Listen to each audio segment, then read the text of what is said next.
Assalamualaikum warahmatullahi wabarakatuh. Hai, ketemu lagi. Semoga kabarnya selalu sehat dan semangat belajar. Nah, di video kali ini kita akan belajar tema 6, subtema 1, muatan IPS. Materi yang kita pelajari adalah interaksi manusia dengan lingkungan alam. Nah, bagaimana cara manusia berinteraksi dengan lingkungan alam, serta apa saja dampak dari interaksi tersebut? Yuk kita pelajari melalui video ini. Oke, manusia dan makhluk hidup lainnya selalu berinteraksi dengan lingkungan alamnya. Lingkungan alam menjadi sumber penghidupan bagi makhluk hidup, baik itu untuk mencari makanan ataupun tempat tinggalnya. Nah, apa itu lingkungan alam? Lingkungan alam adalah lingkungan yang tercipta tanpa adanya campur tangan dari manusia. Lingkungan alam terbentuk karena proses alami atau melalui peristiwa alam. Contoh dari lingkungan alam ada laut, sungai, rawa, danau, dan lain-lain. Nah, perhatikan gambar berikut ini. Gambar tersebut menunjukkan contoh lingkungan alam. Lingkungan alam terdiri atas benda mati dan makhluk hidup.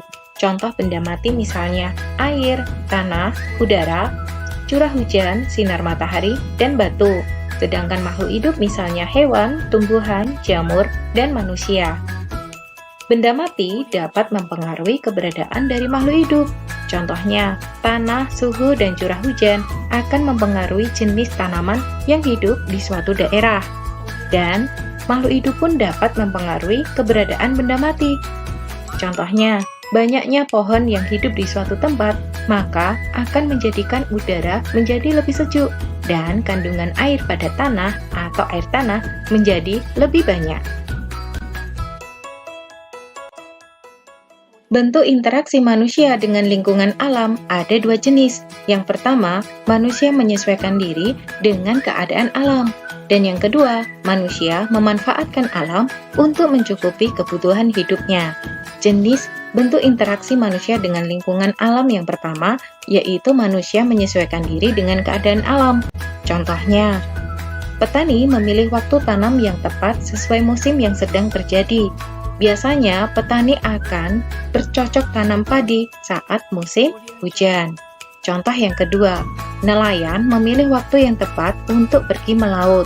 Biasanya nelayan pergi melaut saat malam hari, yaitu saat berhembus angin darat.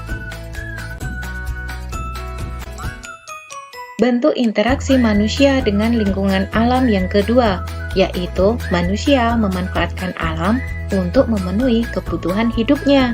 Contohnya, manusia memanfaatkan tanah untuk bercocok tanam, sehingga hasil dari bercocok tanam tersebut digunakan untuk memenuhi kebutuhan hidup.